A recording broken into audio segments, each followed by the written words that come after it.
Okay, perfect. So, welcome to the Pretty Playbook Podcast. The podcast is really meant to be a safe space to be able to have and talk about all things sports, but life, what we go through as women in sports for various different areas. I wanted to speak to you all because I personally love what you all are doing. Getting to go to the game and cover you all was simply amazing to be able to see.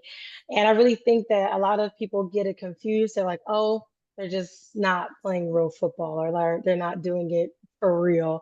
But being firsthand, I'm like, this is the real deal. So I wanted to be able to talk to you all to really be able to, one, figure out your stories and hear about your stories and how you got to the Atlanta Rage. And then we'll jump in and I'll try to ask like some questions to really get to know you all more. And hopefully we just be a nice conversation. You guys can ask me questions back, just as meant to be stress-free, hair down. That's what I wanted to be. So it's not more like I'm interviewing. I need to correct nothing is right or wrong. We're just here to have a good time. So what I'll ask you all to do is to start off. The first person I see on mine is AZ. If you could just start off, just introduce yourself. Yes, it's me first. Introduce yourself. Tell us where you're from, and then how did you get with the Atlanta Rage? Okay. So I'm AZ. My name is Azarion, but everybody calls me AZ because it's easy as my nickname. I'm originally from Virginia, from Richmond, Virginia, but I've been in Atlanta for 10 years now. Um, I got to the Rage through basically just my football path. I was playing flag on and off for over 10 years. And then I did a little time in the LFL, playing with the Atlanta Steam, had a baby, came back to play flag just to kind of get in shape. And my teammates was like, hey, you got to put on the tackle cleats one more time. You got to come all out. And I'm like, no, I'm not doing that.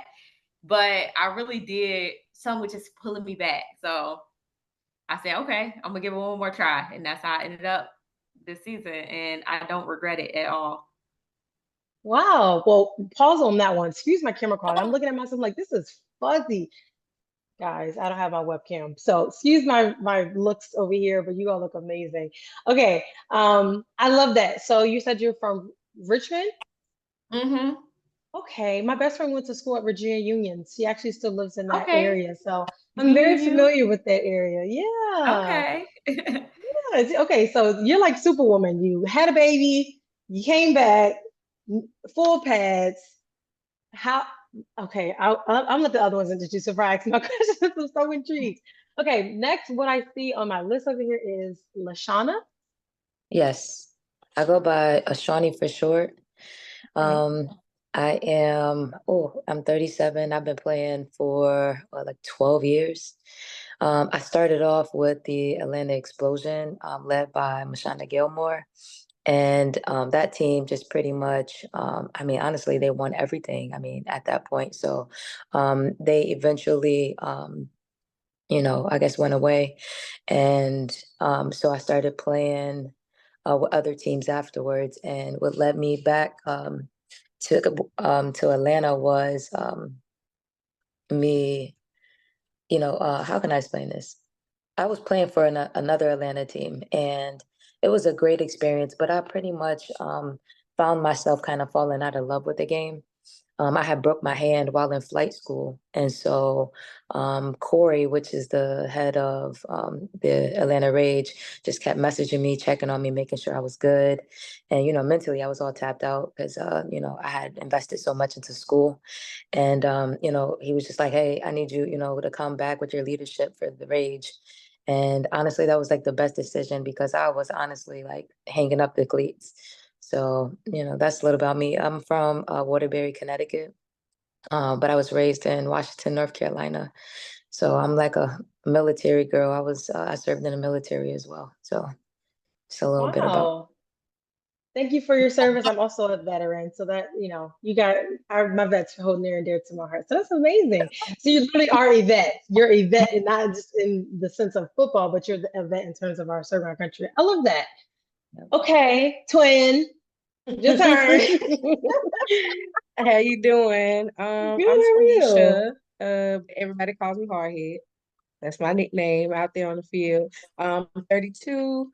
I am a mom of three, and I kind of like the same story. Like ever since I was young, I wanted to play football, watching my uncle's coach, being around all this football, and I just knew I wanted to play, but I didn't even know about any women's football leagues. I was playing basketball up until some of the guys that I was playing with were like, I know you're a beast on the court, but what about the field? I said, whatever it is, I'm down. So I ended up, he ended up telling me, it's flag football. I said, okay, yeah, I'm down for that. I ended up playing football. Um, I had babies twice within playing football, Wow. but they were over the years. Um, my daughter, I had her and I stopped playing because I had her and I had moved out of state. I came back, and when I came back to Georgia, I found out I was pregnant again. So, but I had got a message from Atlanta Rage. I didn't know it was Corey at the time, but someone messaged like, "Do you want to play?" And I let them know, "Look, I'm pregnant right now, but I do want to play, so I'll keep up with everything." They added me to the group. I was on all the Zoom calls. Soon as the doctor said I was cleared, right after having my son, I came to their practice, and our Coach Dirty, I walked over and put my arm on her shoulder. She looked up like, okay, who is this on my shoulder? But like, listen, they told me to come to you, and it was it from there. I've been playing ever since. This is my second season with them. And I look forward to having many more seasons. I'm new into tackle, so Wow. I'm trying to keep it going. I'm trying to be a veteran too. Yeah, you are a veteran. 2 years, you are a veteran, of course. Wow, a month, two kids, Lord, two. I don't know. I don't know how y'all do it. I don't have kids yet. I I have don't three. know. I just had two within the football seasons. Oh my gosh. And you like the mode of the dedication that you have to still be able to be like, this is what I want to do.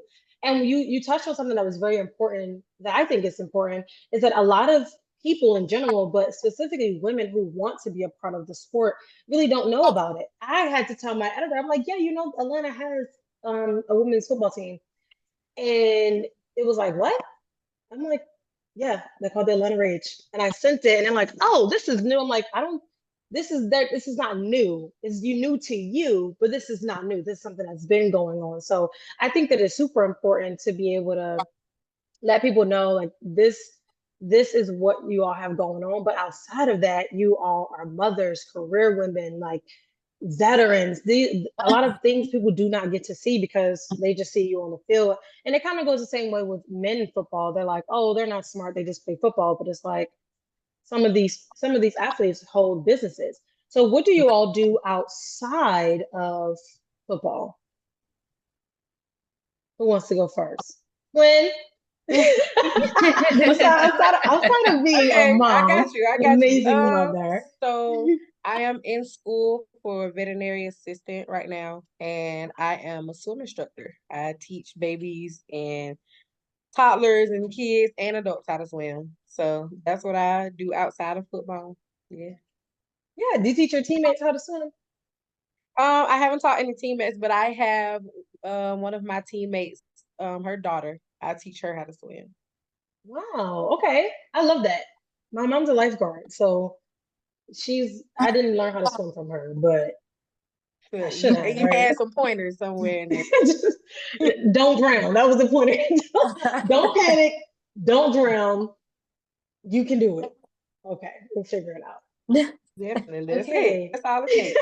We'll just go with the flow, Mhm. don't drown. Just, you know. Okay, I love that. Swim plus mom. Okay, Shawnie, sorry. Yeah, What do that's you do outside of football? so I'm a flight student over at the ACE Academy. Right now I'm learning to fly a 172 Cessna. And I also volunteer at Morrow High School with the JROTC program. Um, and I also have a sports massage therapy company. Okay, we got to get into that. We got to get into that.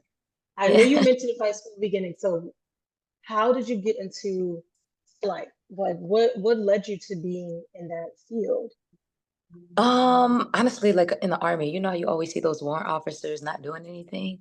And I'm like, yeah, you know, I don't know if you was in the army. I don't know. He's kind of giving like a little bit of, I don't know if you're army or navy. What branch were you in? Can you hear me? It might be my. Can you all hear her? But we can hear her, yes. Okay. Okay. Okay. Where were you in army? Yes. Yes. I Okay. did. See, I was in the army for 5 years. cool. I could tell. I knew it. But you know how you saw those warrant officers and you're like, dang, they never do anything, but you see that glow over their face. And I always had that, you know, admiration for them. And so after a while, um, I just decided like, I want to try something different once I became a civilian. And then once I took that discovery flight, I fell in love with it. And I was like, okay, I see why, you know, how people fly planes like on a daily. It's just a exhilarating feeling that is just indescribable. Okay. I love that. It's just completely different. I think I've seen something before. It was like a young lady was like 17, 18 years old and she was flying her first plane by herself or something. Like, Yeah. talk about black girl magic for real. Like Yeah. that's the epitome of it. And you don't really see a lot of women that want to be flying planes or that do fly planes. So to me, I'm like in awe. I'm like, oh my gosh, like how could you? I could never see myself doing something like that because I'm just afraid to do that. Even though I went to military and aviation school when I was in middle school. So from sixth grade to eighth grade, I was doing simulations of flying planes, but I never had a true interest in that. So I think that's amazing. And then Yeah. you said volunteering for JROTC, which makes sense. Mhm. And you also have, A sports massage therapy company. okay, so how did we get into sports massage therapy? It makes sense to me, but for Mhm. others that may be watching, how did you get into that? Football, you know, those little aches and pains. And I'm like, oh my goodness, like, how can I get this crook out my neck? You know, things like that. And then, you know, all my teammates would see I have like every gadget you could think of. I have Therabody, there, like everything. So, after a while, I just became really good at it. I found myself being like more so a healer where, you know, I could recover really quick. And so I just learned that just throughout time, like learning different techniques, like traveling the world, learning different techniques that I felt like maybe that's like a little bit of my calling. And you know, I've been doing that ever since. Like I work with NFL players, professional MLB players, like baseball players. Like I work with everyone, like celebrity clients. That's just been, but sports is more so like my bread and butter because I like to help with the recovery aspect of it. So that's how I got into it. Wow. That makes a lot of sense. So being able to heal and recover, I think that a lot of people miss that piece. Like your healing time and your recovery time is just as important as your working out. Because if you're not taking care of your body, it's kind of like use it or lose it. But if Yeah. you don't take care of it, you'll definitely start to lose it and get some injuries. Have you ever Mhm. faced an injury with playing besides your hand? I know you say you broke your hand, but outside of that, Oh yeah, like all the time. Like I mean, like just like a couple weeks ago, I injured my Achilles during practice, and you know, I just like found myself like icing, just you know, using like compression, TENS unit, things like that, foam rolling. Like I also like learned different techniques, just to you know, kind of alleviate a lot of the pressure from my Achilles. So like I find myself like you know doing little things you know to heal myself like just about every practice honestly. So one of the older ones, so I kind of got to heal after every little thing. So so yes, I do. Okay, I can't hear you. I don't know if you could hear me, but I can't hear. I see you moving. We can't hear you. Mm-mm.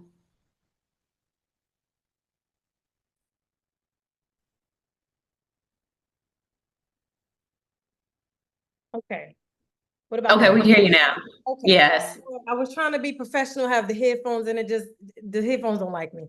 This but I was saying you're not old. We're gonna throw that one out of the window. Excuse me? Yeah, you're not old. You're not I said older. I'm older, but when you playing football, those older, but yeah, when you playing football, those bones. I mean, listen, that 37 turned into 52 real quick when you're playing football.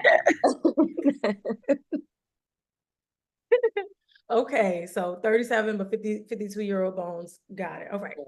Yeah. AZ, is your turn. What do you do outside of football? Outside of football, I work a lot. So my professional job is I process audits for Georgia Medicaid. So I audit all the hospitals in Georgia and recover money for Medicaid when they overpay on claims. Then I am also a licensed realtor with Keller Williams Atlanta Classic. So I do that in my spare time as well. And then mom life. And then I'm also engaged too. So a full household to run in addition to football and everything else. Okay. Claims for Medicaid. I definitely understand that. I feel like medical insurance, just healthcare in general, it has a long way to go. But It I'm very does. interested, like you went from medical to real estate. Mhm. How did we get there? So real estate is actually my exit corporate strategy, my plan. So I've been at my job for 10 years now. It was my first like real like big girl post degree job. I love it. I've, climbed several tiers in my position. But I'm also past the point of like working hard for someone else, and you going to see out of that is maybe a 3% annual raise, or some additional responsibilities, but there's really nothing that you're building for yourself. And so I felt like I could use real estate to leverage, just the harder you work, obviously the more money you're going to bring, the more people you're going to help.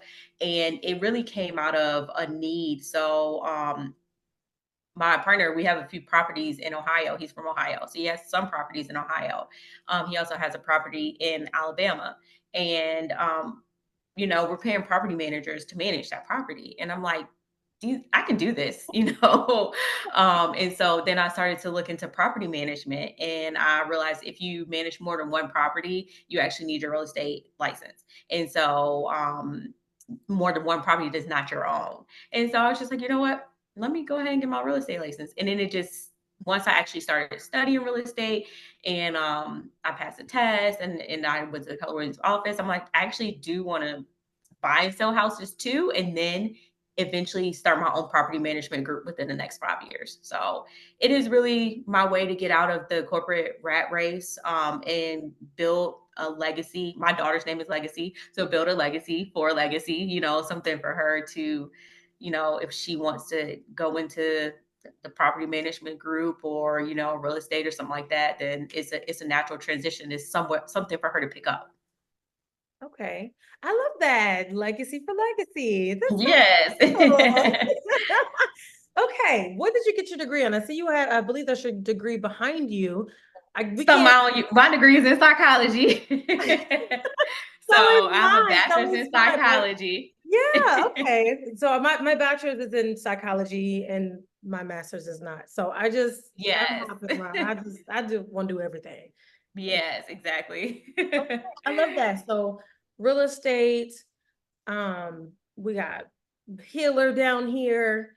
We got three kids and our mom down here. We got some amazing things going on in this room. Like it's just so much excellence. I don't think I'm glad that I get to talk to you all to say that. But does anybody else have a degree? Twin, you have a degree. Sean, you got a degree? Yes. Yeah. What are your degrees in? My degree is in criminal justice, homeland security. I studied at Trinity University in Washington, D.C. And yeah, I went to a U.S. Supreme Court case and I was like, yeah, no, I do not. Wait. No. I changed my mind. I'm good. I'm good. Yeah. Yeah, it was the court case about allowing GPS to be attached to personnel without their knowing. And at that moment, I realized this is not for me. Yeah. Okay. Well, I have my degree is in medical assisting. One thing I did go to school for medical assisting, but I really wanted to be a veterinarian. So right now I'm in school for veterinary assistant. And I'm trying to keep moving up to get technician, actual veterinarian. Right. And I want to kind of branch off too and go into veterinary medicine. So I don't know. I just love animals, so I want to like work towards that. Okay, I'm gonna dig deep into you for a second because a lot of people do not say veterinarian. I think that's amazing, and people have their love for animals. I feel like animals sometimes have more rights than humans, but we're not gonna go in there. We're not gonna go into that. But I promise you, because my dog passed. My one dog passed away last year, and I literally was afraid to do anything. I was afraid to call anybody. I was afraid to take him anywhere because I was like, they're gonna think I killed this dog, and then they're gonna arrest me. So I'm not. I'm not going to jail for no dog and that I actually didn't kill. Like I don't know what happened. So I want to know, how did you know the veterinarian was your choice? Where'd that come from? Yeah, when I was young, like 4 or 5 years old, like I was always the kid that was not scared to walk up on any animal, any of that. And like anytime there were toys bought or gifts given, I always wanted something that had to do with an animal. And my mom was like, she was like, I think she's gonna be a veterinarian when she grew up because you like animals more than dogs. And I was like, yeah, I do. And so it's just been something that I really wanted to. Now I started a little late, but of course, I have 3 children, so I want to make sure, that they're able to be taken care of, as well as giving them something that can kind of inspire them. Like maybe they want to be a vet, or maybe they want to be something, but they see, okay, mom is going out there to get it. She's doing it, so I'm gonna do the same thing, but they'll be able to do it earlier than I did. Yeah, I want to also just put the nugget out there. I don't think it's too late. I don't ever think it's too late to do anything you want to do. As long as you have air in your lungs, just do it. It's just do it. Pretty soon we're going to see you're going to have your own veterinary hospital, probably. This pet ER. You're bringing my animals to you. So I ain't going to the.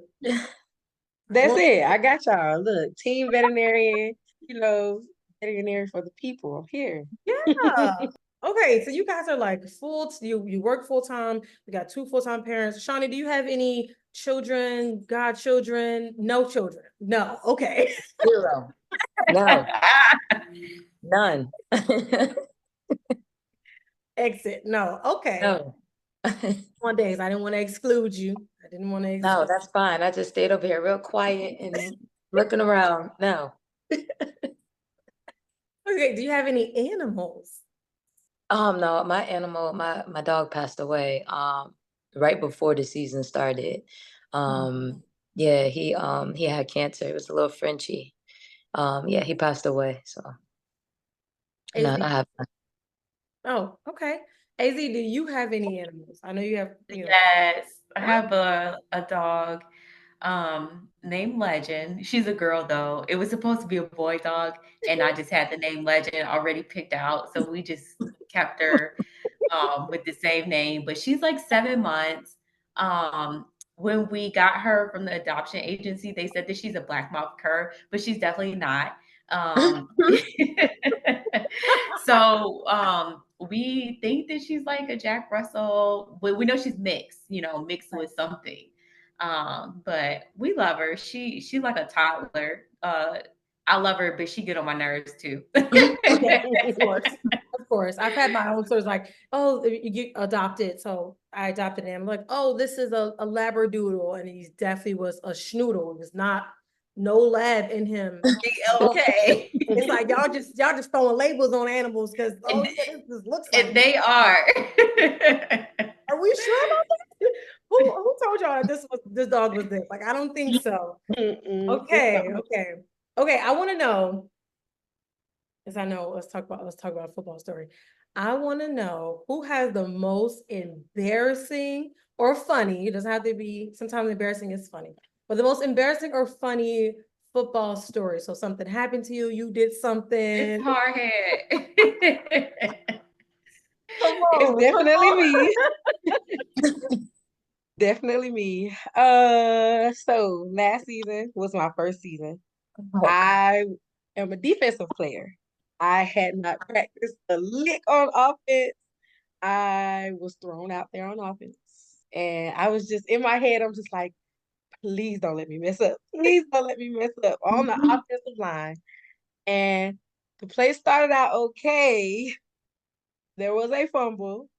I picked the ball up and ran the wrong way, all the way down, and scored for the other team. Did you do a dance? This story is held over my head every once in a while. Every now and again, they'll bring it up. You're not allowed to catch the ball anymore. The head coach calls me road runner. Like, I was gone down the field. When I picked up that ball, I saw open grass, and I turned into defensive player mode. And that was all she wrote. That was it. That's okay. That's how okay. Yeah. Let's just say this season, I'm trying to redeem myself for that right there. Okay. Okay. Have you touched any balls this season? I ain't ran it the wrong way. I'll say that. I've had fumble recoveries. Okay. Okay. So, you said you were a defensive player. I love defense. I'm a defensive girl. I feel like if I was to ever put me on defense, I don't want to touch the ball, hold the ball. I don't want to do any of that. I want to knock people over. Like I say things a lot. Exactly. And you don't want to get hit. You want to do the hitting. I want to hit somebody. I don't know. That's it. So, I ran track in high school, and I was also a pole vaulter. So it was like, oh, but you can run. You're quick. No. I'm not holding the ball, nothing. Because if I drop the ball, it's gonna be my fault. I can't. It's too much. So you went from defense to offense. How did we get there? So it was just that particular game. They just used me on the offense. They needed an extra body. But other than that, I've always been a main defensive player. Okay. So I'm interested to know, how did you all come into your positions? Did you just know, I've been watching it, this is what I want to do? Or has it been somebody said, I think I'll be good for it. Did you try out for it? I'm really interested to know how you came into your positions. I like the tackling part of it. Okay. So I've always wanted to be defense. I started out playing flag. I was a corner. I was a cornerback first. Okay. And then I ended up moving into the linebacker position. One of my coaches was like, let me try you out right here. We played for the Stallions together. Me and Shawnie did. And I had just got put at middle linebacker in that season. I was a corner and they used me at linebacker some kind of way, but I really liked the linebacker position. After I had my son, I was on the defensive line, and that's really the trenches. I was like, it's a lot of work in here. I'm getting the contact first. So, but I was really trying to work hard and push myself so that I could get back to my linebacker position, because that's the position that I really want to play. And I was good at it. So I was like, I want to be, where I know I'm good at. Yeah, do what you're good at. Because why would you do anything else? Because you ran the ball the wrong way the first time. You don't want to. Right, because and I wasn't even supposed to be on the O-line. Like, what was happening? Okay. AZ, how did you get into your position? Well, I think I was specifically for Rage, I was recruited for linebacker. So when I came back my second stint and I was playing flag, just like Hardhead, I started playing middle linebacker, and it was just a natural fit. And so I was playing flag too for our coach on his flag team, and I was linebacker there. And so that just kind of translated to the Rage. But back when I was young in my 20s, young and skinny and fast, I played running back and safety too. But I don't like offense. I never really have. My hands are like 50-50. When I say hands, I mean like catching the ball. And so I've always been like more defensive minded. I like the aggression that's on defense. So I think it just over the years, I kind of just got into my natural niche of where I was supposed to be. Okay. Mm-hmm. And let me see. I started playing corner. That's how I got started. I got the all-star position in corner. Then I went to strong safety. Then I got all-star and strong safety. And then I started moving over to a slot receiver. And I didn't really like offense too much. I felt like you got to think a little too much, whereas defense, you kind of have to react. And so I got pushed back to strong safety. And then from strong safety, I ended up gaining weight. And they were like, yeah, baby, go ahead and slide on in that middle linebacker. You can't hold on to these receivers no more. So I moved to the middle linebacker. And I noticed that it was a lot easier because I had to develop the IQ at that point.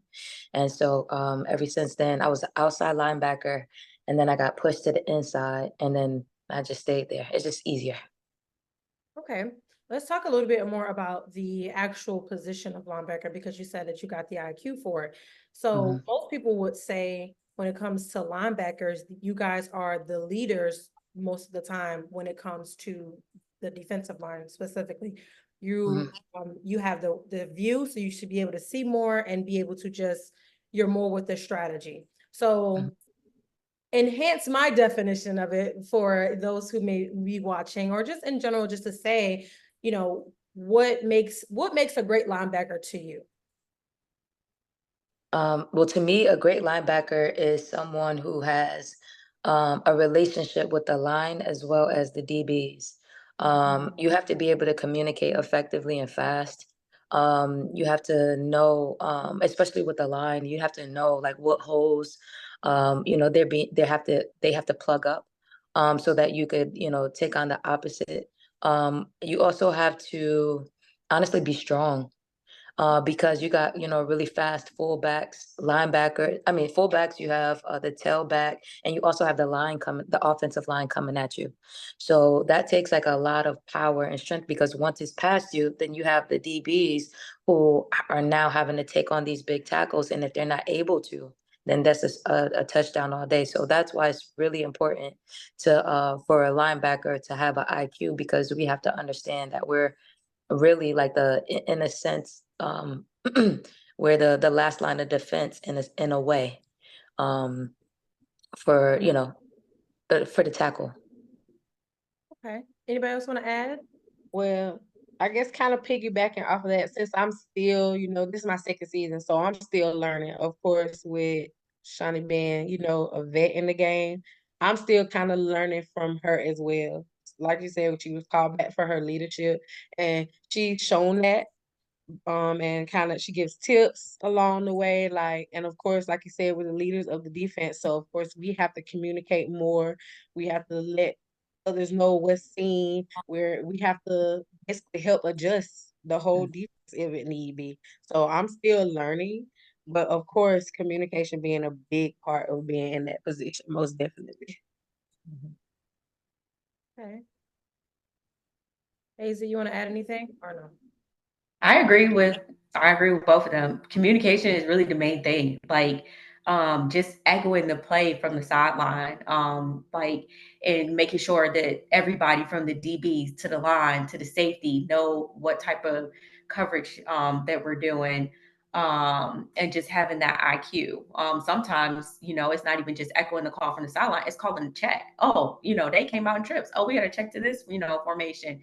And so it's just, having that IQ and just being like the glue for everybody on defense to make sure that we are working as a unit together. So, yeah. Okay, so well, we're going to keep going. We're talking about rage, but so far this season, what has been your favorite or your most enjoyable game? Yeah, think about it a little bit. That's Enjoyable. These Like, games are I hard. don't know. You know how you have, I'll be there. So you got a game and it's like, dog, I killed it all game. Like I did this, like, you're. I want to say when we played Bama twice.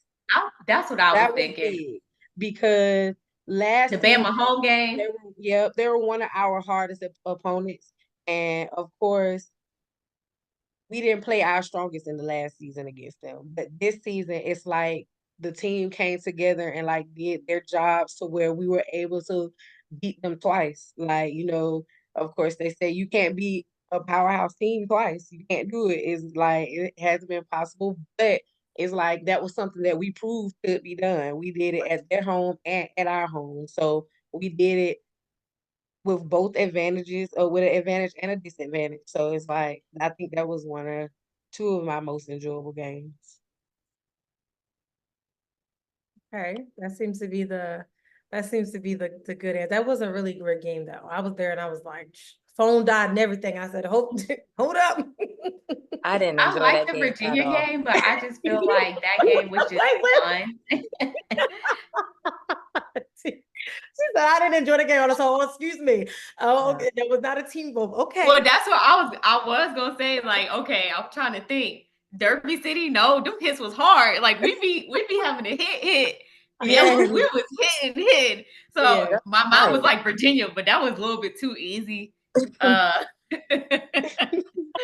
Really. And I feel like personally too, for me, my football IQ has gone up so much since that Virginia game. That was like our first game on it. Yeah, I think so. Yeah, the Virginia. yeah. So that was maybe the most fun game, but Okay. Yeah, it was fun because you got the jitters out. You got your Exactly. first jitters and all of And that dress stuff out. rehearsal. Yeah, Like, yeah. That first game definitely. Yeah. What's at a dress rehearsal?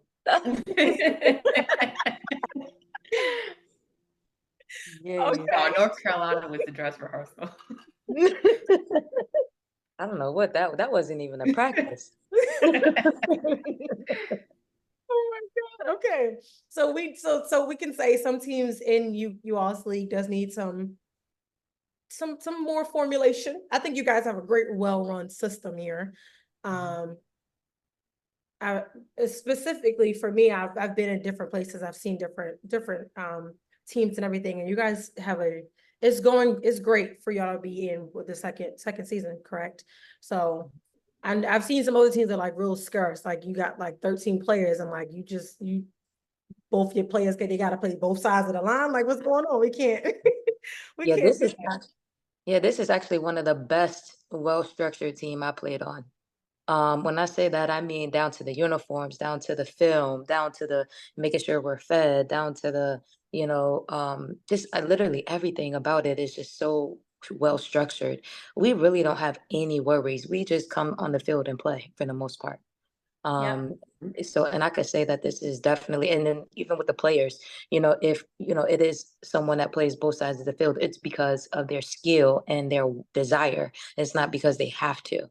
I mean, everybody is, and then we have position coaches. So it's like, it's something that it's just easy. This is definitely one of the best structured teams. That was gonna be And my then next even question. Yeah. outside of just like football play, like the Rage offers so much to the organization, like healthcare, accident insurance, like just things that you wouldn't normally think about. Like one season I was playing flag and I had a high deductible plan because I'm young and I'm healthy, I'm not thinking about anything, but I hurt my ankle. And then I'm going to the doctor like all the time and I'm having to pay these bills, like high bills, out of my pocket. And so you wouldn't even think, okay, let me just get like accident and injury insurance, So Rage offers that through the organization. They try to get back to. So it's more than just football. Affects other facets of life, just to help each individual be a better person and have better access to things too. Mm-hmm. Yeah, they're offering school. I mean, they got opportunities for people to go get their HVAC and all types of, different degrees. And I'm like, wow, this is like truly a powerhouse. Then the community service aspect of it. Like, I mean, they're always giving back to the community. And then let's get into these fields. We have some of the best fields that, I mean, honestly, any team could get on. And I mean that from like you know, every league. I mean, come on, we just literally played at what was it, that school we were Moral just at? High The School. school I work at. I work there. But that is like a million. That is like that school is worth over $1 million. I mean, if you go into the GROTC classroom, they have airplane simulations in there. And their field was like top of the line. I mean, crisp. So like, I mean, literally one of the best franchises to play for if you would ever want to play tackle football. Atlanta Rage is definitely it.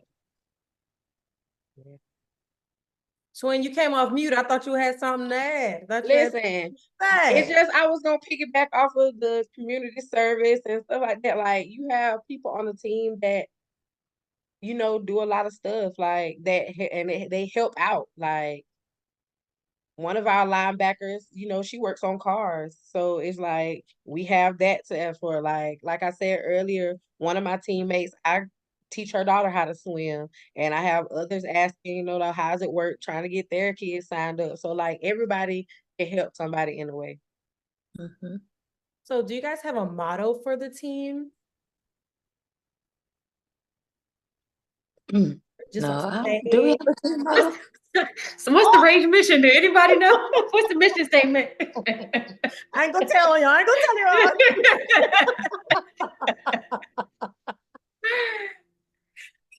Y'all didn't know this was a quiz. This was a quiz too. You didn't know. The pop quiz. Woo, real deal. Only thing we said, big rage. Listen. But one thing Go ahead. I was about to say, one thing I feel like I hear Milt say a lot is make them a believer. Okay. I like that. I like that too. I feel like along the just getting us hype side of things, just excuse my language, but knock a bit shit loose. You got to, especially being on the defense. You got to. Okay, I'll take those. Those are good. We'll take those. I want to talk about really quick the fan base, right? So I feel like you all can have 3 times more of the fan base, and you should, because what I saw was just like, hello, why are you not here? Which is why I want to use my platform to be able to show that. But in terms of your fan base, you do have a lot of loyal fans that come and to show up for you. So if you all could speak on the matters of the fan base, I would really love that. Shawnie, you first. Oh, yeah. Our fan base is solid. I mean, we got like people who actually come out and live stream the games. We got like the fan bases who are, they know our schedule very well. They, make sure we're squared away with everything that we need for the most part. They're all a part of our raffles and our fundraisers. They're just truly solid fans. And, it's just it's unfortunate that women aren't highlighted in football as much as the men, but of course everything just takes time and patience, because I feel like our time is soon coming. Same with the WNBA. It just took a little bit of time for it to start getting that attention, but I do believe that our fan base is being as solid as they are, being as consistent as they are. Our fan base is only growing. And then with the opportunities such as this podcast, we do thank you, because every bit, just to have one extra person is just really, it makes a difference. So, I could say that about our fan base. Once they come and we make them a believer, then they usually are loyal. Mm-hmm. They stuck now. They believe. Yeah. Hang on to it. Right. Look, piggybacking off of someone coming and streaming our games. Yeah, we have one of our teammates, her dad live streamed the games, especially for fans that we have that aren't in town. We have fan base that's like not in the city of Georgia, and they want to see, like, I want to see this team win. I want to watch y'all play and see how y'all do. I want to support any way that I can just by watching anywhere I can. So definitely big. And the fan base, like you said, it keeps growing and growing. The more games we play, the more the word gets out, the more we post stuff. Like, thank you for this podcast. Just putting us out there and us being seen and just being highlighted a lot more. I feel like women's football definitely should be highlighted a lot. I agree. Speaking of you guys' support systems, I know, AZ, you have a fiance. I'm not sure what else Shawnie and Twin got going on, but I'm going to get to them too. I would love to know how your support system has made a difference with your career. Well, he's made a huge difference just in regards to like playing football and stuff like that. He used to play football in college. So when we're breaking down film, I have somebody to watch film with. And, he treats me like he would treat one of his sons. Like, we're grading your film, after every game. And so it's just like, I'm always asking, what do you think about this? What do you think about that? So it just helps just to have, an extra person that's knowledgeable about football, just right by your side, that you can literally just ask a question as soon as it pops in your head. And then just in regards to just the support with our daughter, it's optional for me if I want to bring her with me to practice, or if I, want to leave her, or, stuff like that. When he's out of town, or maybe, or has meetings or something, I may have to, bring her with me. And then that's a whole nother, Hardhead can attest to this. It's a whole nother level to that. You got to pack up the kids, their bags. You got to make sure you got some type of potty or something. And, you have to have the snacks. You have to have the water, it's a lot. It's a whole extra mental load that you have to even prepare for before you even can step to the field.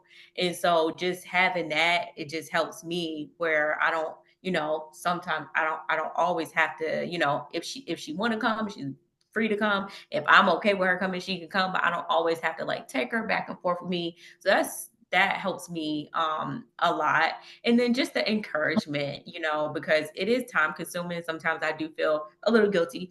Sometimes I feel mom guilt, like partner guilt, like, I'm I'm in practice certain nights of the week, I'm gone basically almost whole day Saturday, or, where there are away games and stuff, because we're very family oriented. And so the weekends is like family time for us. Like we're always, Saturday is our explore day. Sunday is our church and groceries and, get ready for the weekday. So just to have somebody that I don't have to worry about hearing like, are you going again? Are you, doing this? Are you doing that?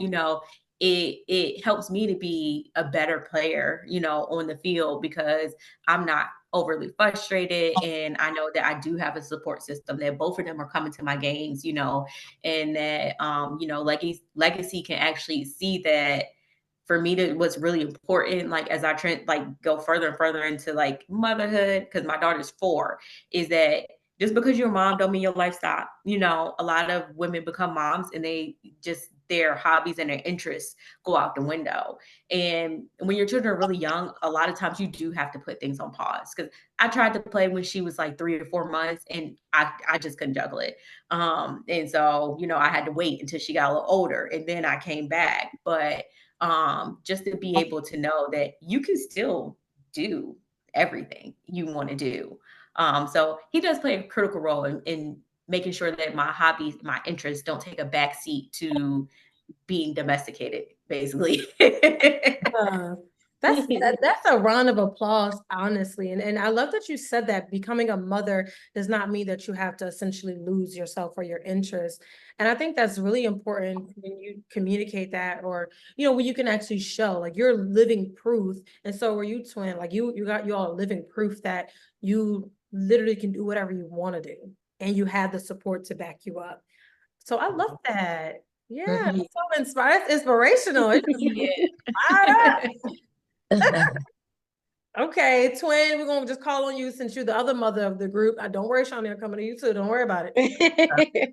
Well, my support system, so strongly my support system is my dad.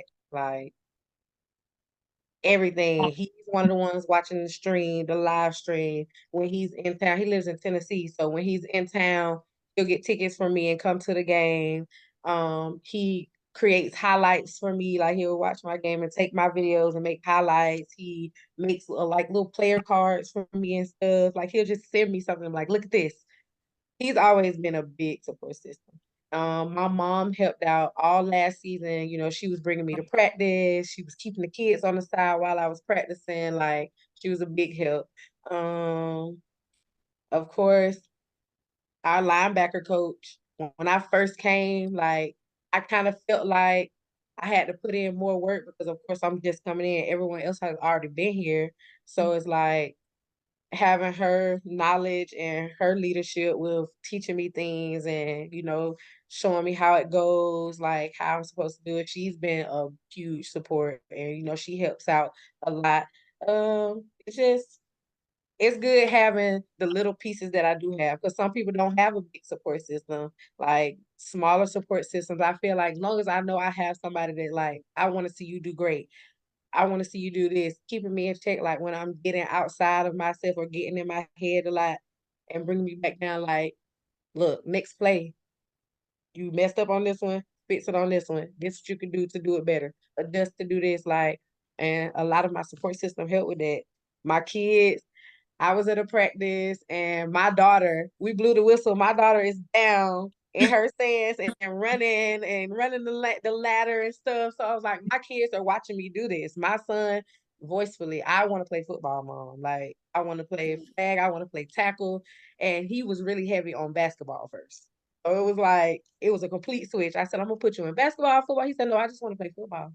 My daughter, she's gonna play whatever sport she wants to play. If she has, I'm gonna support her in that. But they're seeing it and wanting to be a part of something. So of course, them being my support system, I can turn around and be there too. So yeah. Yep. Yeah, you got two. We got a baby footballer.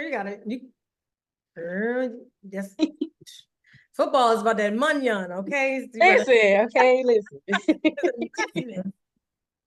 Okay, Shawnie, it's your turn. You ain't got the kids, so I ain't got no kids. My my football support is my family and my clients. My clients, because I deal with a lot of athletes. So they're supportive because my games are usually on Saturday, and typically that's really when they want their massages, or then Sunday. And so, like, if, like, for one, if they can't make it to a game, they'll like send donations, or they'll be like, here's for dinner. Or, so they do like little things to help support me if they're not able to make a game. Or even like my dad or my mom, they'll send me like, so, things to encourage me, like, little scriptures and things of that nature to just, allow me to tap into my inner spiritual supernatural power. And I do transfer that on the field whenever they're not there with me. I keep that in mind. And so, yeah, those are my support systems. I love that. You guys have some great support systems, and I hope other people on your team do as well. And just in general, like in this space, as you said, Shawnie, like football, women's football is not as highlighted as much as men's football, and sometimes that could be discouraging for people. Like, oh, well, they don't really care about us anyway. But that's false, because you do. Mm-hmm. All right. AZ has on one of your jerseys. I like this jersey. So because I see it, right? You guys have multiple uniforms from what I saw. So which is your favorite out of uniforms? I like the white. The white is my favorite. It just looks clean. It's crisp. That's my favorite personally. I like the white. I like the black. So our last season black, the numbers are a little different.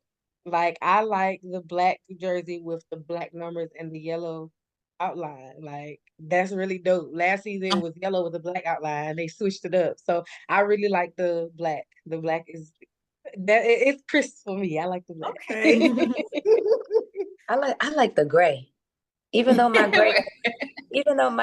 gray is colorful now, I like the gray. Okay, so we got white, a black, a gray. Okay. Was it last season that you guys had the yellow, or is it this Yeah, that was last season. Okay. I like the yellow too, Yeah. but I do, that's hard thinking about it, because the black is like that. But the white also does look so crisp and clean when you're on a field and the light shine on it, y'all just doing y'all thing. Mm-hmm. That's kind of hard. Yeah. Man, my white not white no more. My white definitely got. You got turf stains in it. I got My turf white stains. definitely has the war wounds. I Yeah. think I got like other people's team logo stuck on my shoulder pad. I'm like, Nobody, you putting in the work though. So it's a reward. It's a reward to have other people's logos on your shoulder. Like, you remember when I did this? You remember? Yeah, I got a piece of you on me. yeah, right.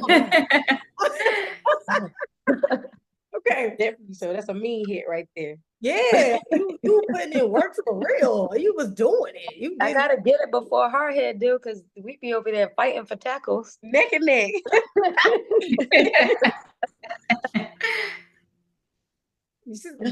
We both gotta eat. We both gotta eat. We got it. All right.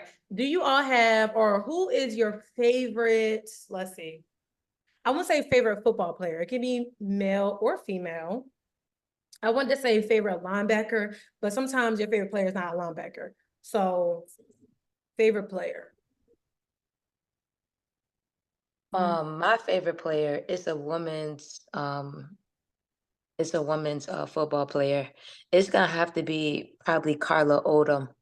A lot of people know her as Smiley, but she's been playing for a very long time, and she just won the WNFC championship with the Mississippi Panthers.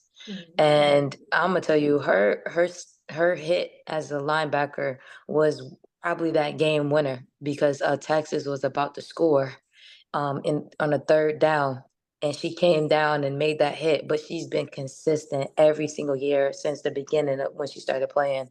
She also taught me how to play linebacker, so that's definitely one of my favorite players, hands down. Shawnie, you know what's crazy? Somebody just asked me, did I know her? Literally this past week. And I was like, I don't, but I know people who do. She's really like that. Like, she's really good. Like, I mean, her father used to play as well, back in the day. So she, developed, like, she was just always been around it. But she's an amazing player. Like, I would say, hands down, one of my favorite players of all time. I love that. Okay. Anyone else? Even though I'm a defensive player, one of my favorite players was Marshawn Lynch. Like, Okay. he just his power, his swag, you know what I'm saying? His ability to not want it to conform to the system and just be who he is at all times. I just like everything about that. So Marshawn Lynch. And I got to meet him one time. So Story time. You can't just say that and scurry away. Well, this was back when I was playing the LFL for the Atlantis team. We were having like a little team fundraiser or awareness. We were handing out our schedule on our posters and stuff at Twin Peaks in Buckhead. And he literally just popped in, just like in true Marshawn fashion, like just had on a sweatsuit. Like nobody even peeped who he was. And I was like, we were on the second floor. He walked past. I said, "That's Marshawn Lynch, y'all. Is that Marshawn? That's Marshawn Lynch." And my teammates was like, "Oh, that is Marshawn Lynch." But nobody else in the whole bar really realized that it was him. And so when he was walking back, I was like, "What's up? Come over here." So he came over and he took some pictures with us, told us, he was gonna check the game out. So I thought that was really nice. So, but yeah, so I really do like his style of play or when he did play. So yeah, his demeanor is always one of one. Like I think also use that phrase, "I'm just here so I don't get fined." Like, exactly. I think that's very true to sports too. At some point, like you just gotta be who you are. Correct. Before I get to Twins, favorite player, you said that the LFL, for those who may not know what it actually means, I know, but I will, explain to us really quickly, what is that and what, So the LFL has been under numerous names. So it started off as the Lingerie Football League. Then it transitioned to the Legends Football League, and now it's just called the X League. So that is a league where women play football. It's not 11 on 11 though. I don't even remember how many are on the field at a time, but the uniforms are a little more skimp than the full tackle uniform. So there is no, lower body protection. They're usually shorts, very short shorts. They've gotten better over the years though with their uniform. Those Shoulder are panties. pads, Those and are then panties. I said those are panties. You said shorts. Yeah. I know. They shorts now, but back in the day, they used to be some boy shorts, really. And a hockey helmet. And so it is full tackle though. So a lot of people, especially with me coming from the LFL, a lot of people are like, oh, you didn't play tackle football. No, it's worse because you don't have the same amount of coverage and you're moving faster because you also don't have as much weighing you down. Your helmet is lighter.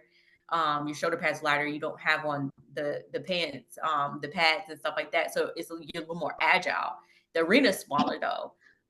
So that's what the LFL is. And I played there for 2 years. It was fun. I liked it. I liked it a lot. And that's really what got me into, being open. I'm like, okay, I play in the LFL. Let me see what these full pads about, let me see, what we could do there.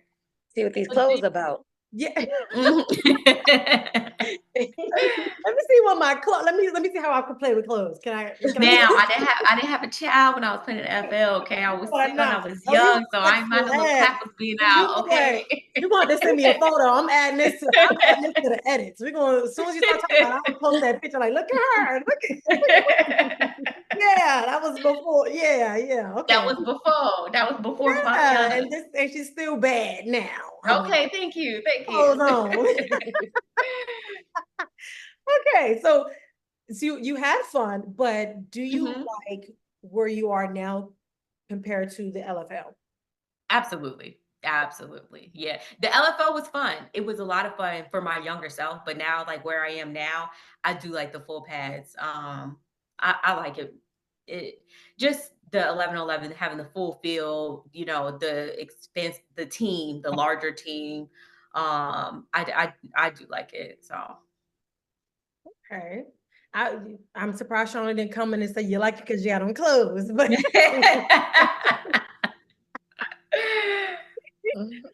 I'm a texter.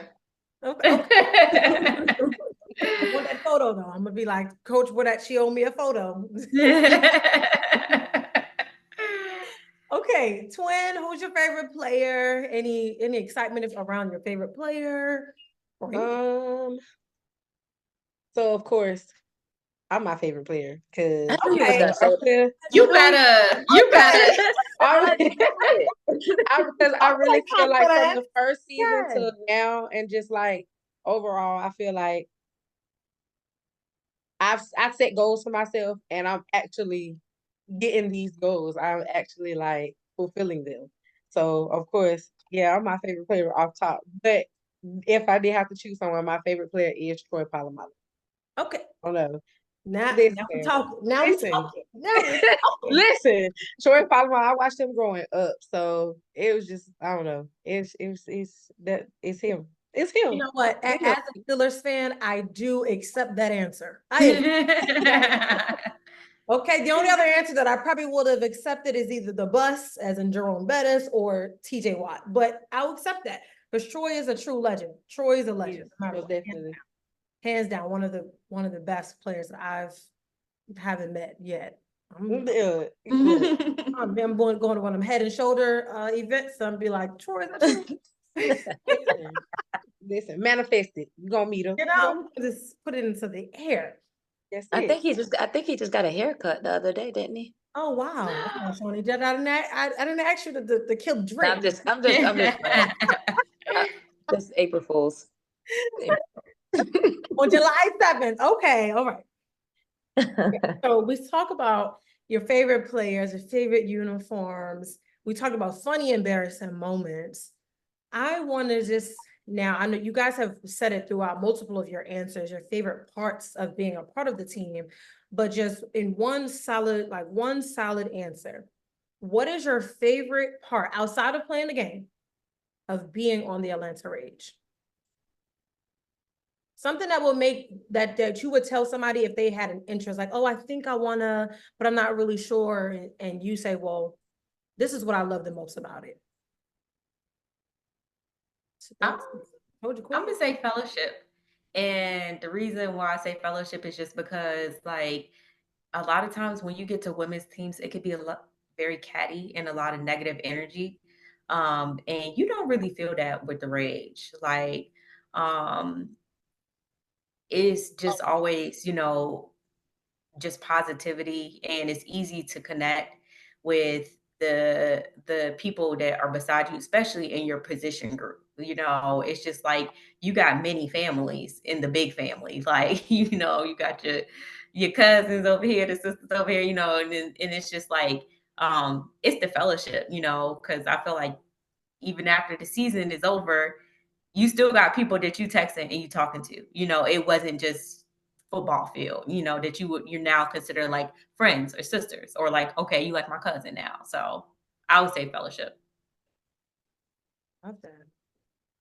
Mhm. I say the leadership from our vets, because The big one. it is the leadership from our vets. Like a lot of the people on the team are literal rookies, like have never played before. And like with the help of the leadership from the vets that we have on the team and being able to help them out with their experiences in the game, that's a big part of it. And even with the coaching with it, just having that extra piece of leadership that's actually on the field with you is a big part. You won't ever feel like you just out here on your own. Okay, I learned all this, but now I'm out here. Like, how do I translate it on this field? Not being able to go to the sideline and say, okay, listen, this is this, and then come back on the field. We're not able to do that. So having the vets on the field with you, right next to me, I can just ask Shawnie, okay, how do we adjust to this? This is happening right here. Like, and we can fix it out there.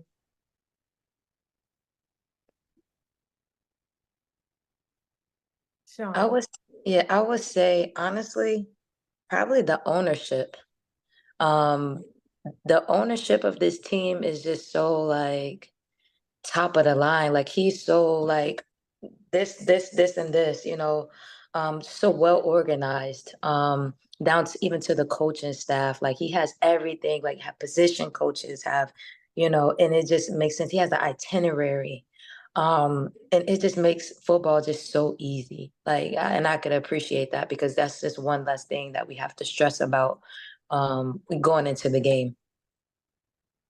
Okay, I love that. So we have leadership in the organization, fellowship, and then your veteran leadership.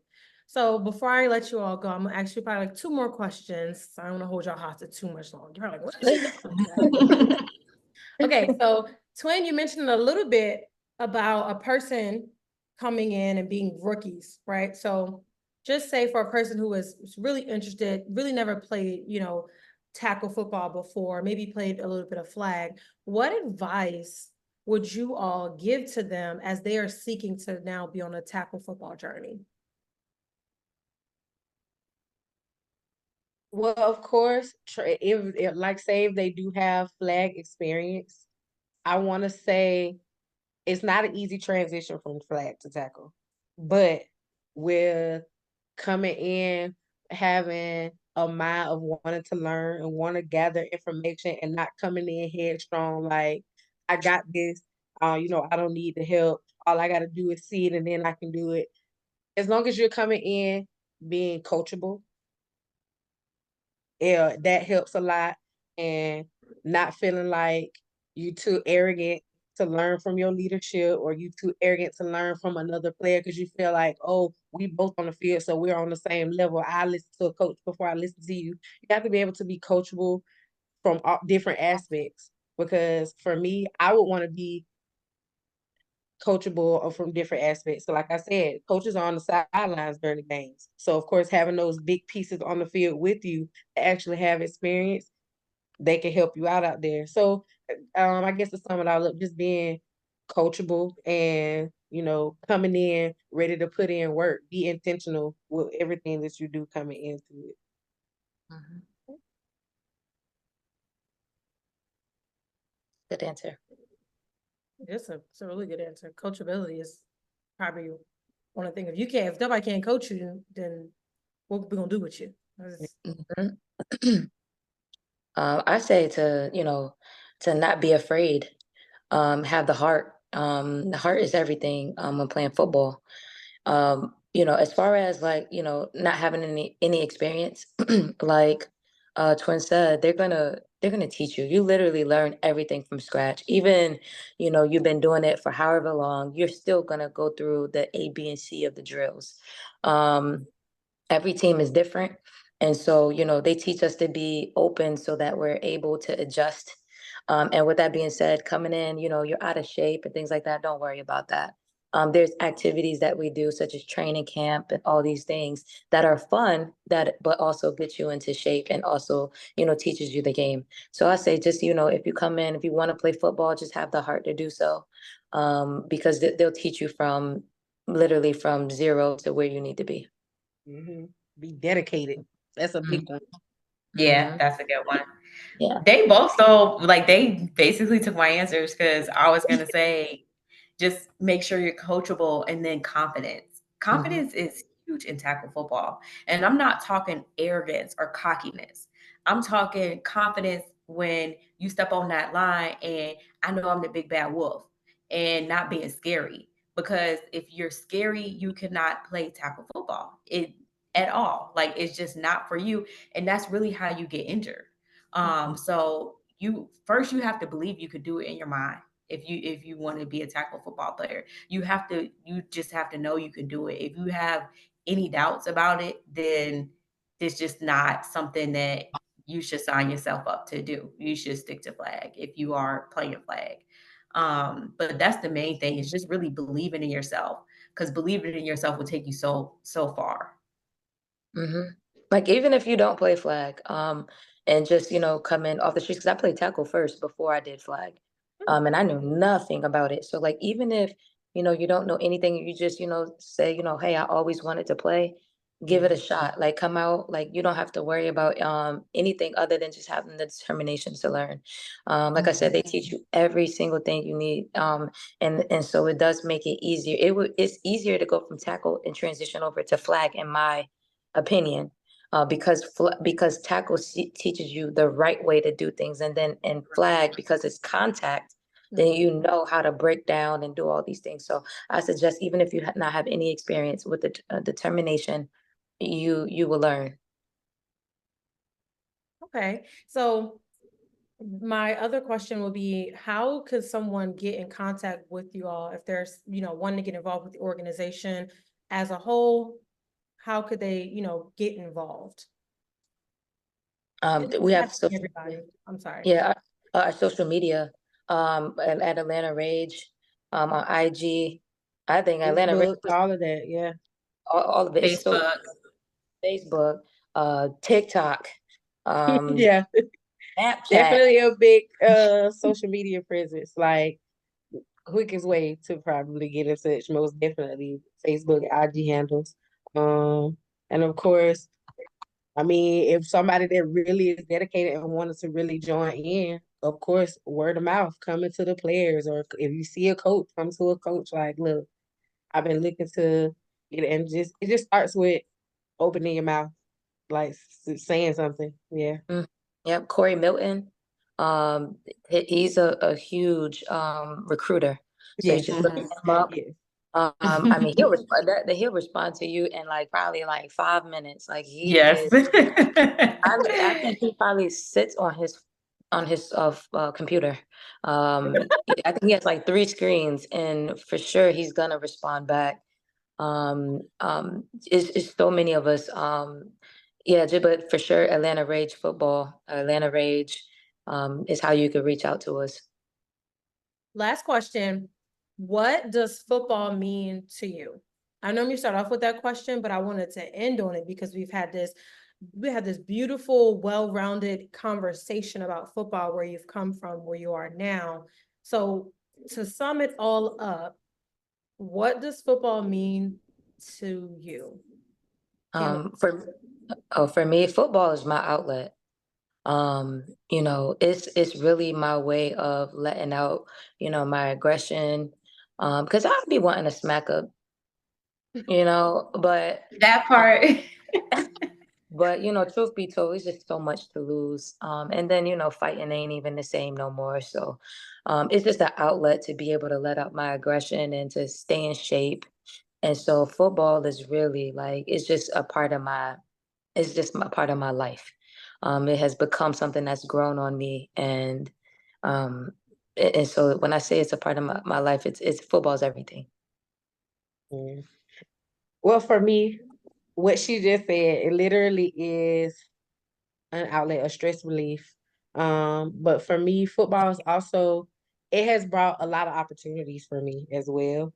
Like, starting out, it was a stress reliever, but as I went from flag to tackle and started like learning a lot, like learning about leagues, I was able to play, and I ended up, so I had never flown a plane before.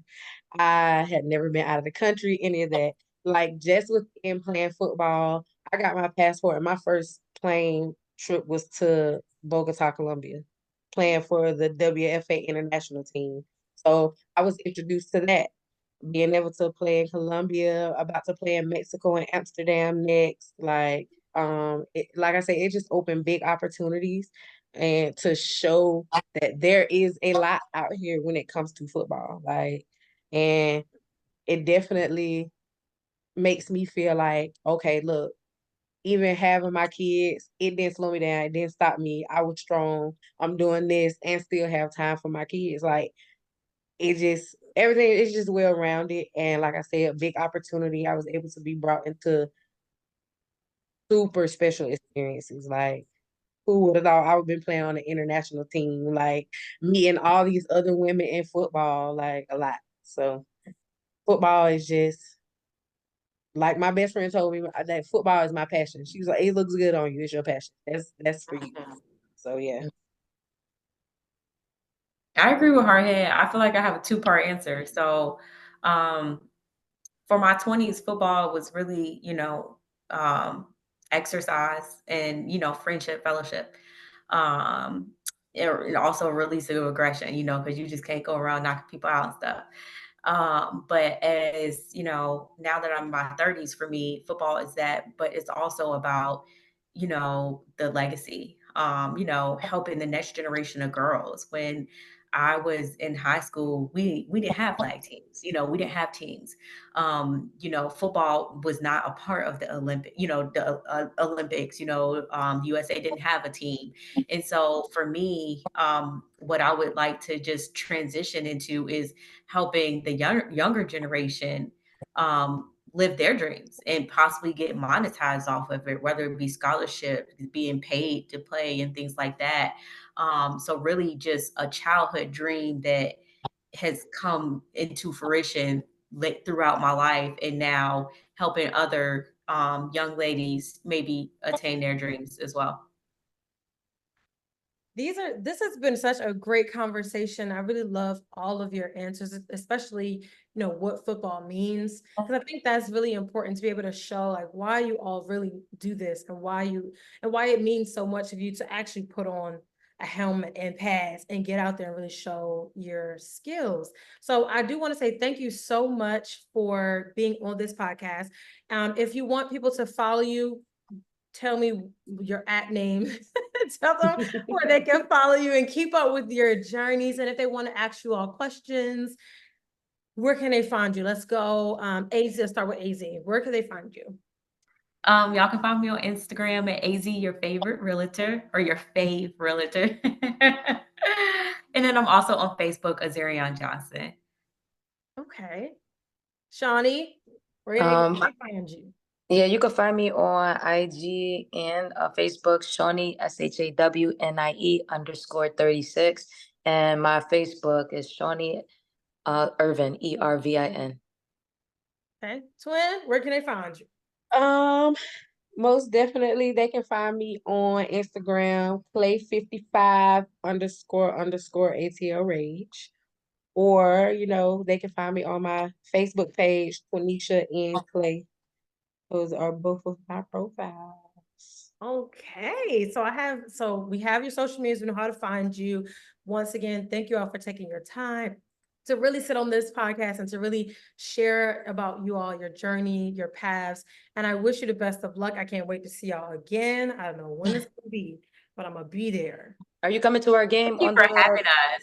Are you coming to our game? Our next. Baby girl, you are so pretty, pretty, pretty, pretty. Baby